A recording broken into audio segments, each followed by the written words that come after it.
ማርያም እመቤቴ ማርያም ለኔ ልጄን ድጋሚ ነው የወለደችልኝ። ከምነግራችሁ በላይ እውነት አመስግኑልኝ። አሁን መስከረም 17 ነው ህመሙ ይጀመራት። ከዛ እዚህ ከመጣው በኋላ ልክ የዛሬ ወር ሐሙስ ቀን ነበረ በ29 ነው የመጣሁት። በህልሜ ስትሄድ አየሁኝ። ስነቃ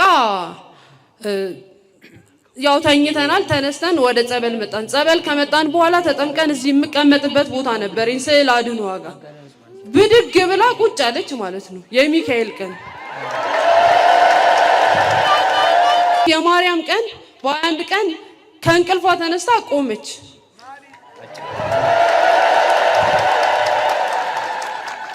ይሄው እስካሁን ድረስ አውደ ምሕረቷን እያዞርኩ እያስጠመኩኝ በጸበሏ በእምነቷ ልጄን ዳግም ወልዳልኛለች።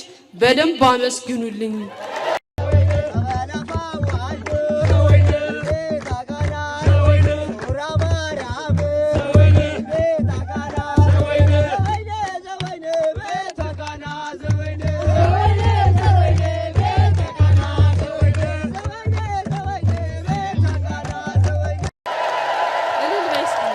እስኪ አመስግኑ። እስኪ ከፍ አረጋችሁ አመስግኑ።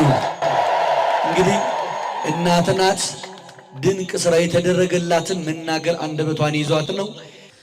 በጣም በቃላት ከሚገለጽ በላይ ፓራላይስ ደግቷት ነበር።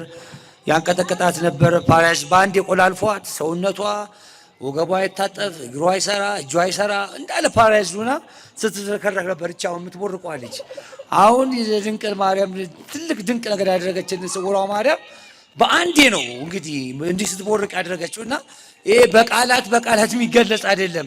ቃላቱም ቢኖርን ከዚህ የበለጠ ብንገልጸው ደስ ይለናል። ከእንደገና ወደ የሰጠችን እናመሰግናለን።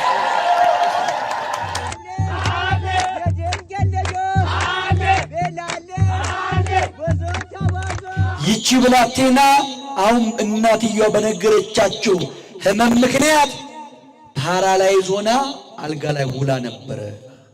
በፍጹም መቀመጥ መቆም አትችልም ነበረ። እዚህ እስከመጣው ጊዜ ድረስ እዚህ መጥቼ ቀስ በቀስ ምልክት እያየው ቆየሁኝ።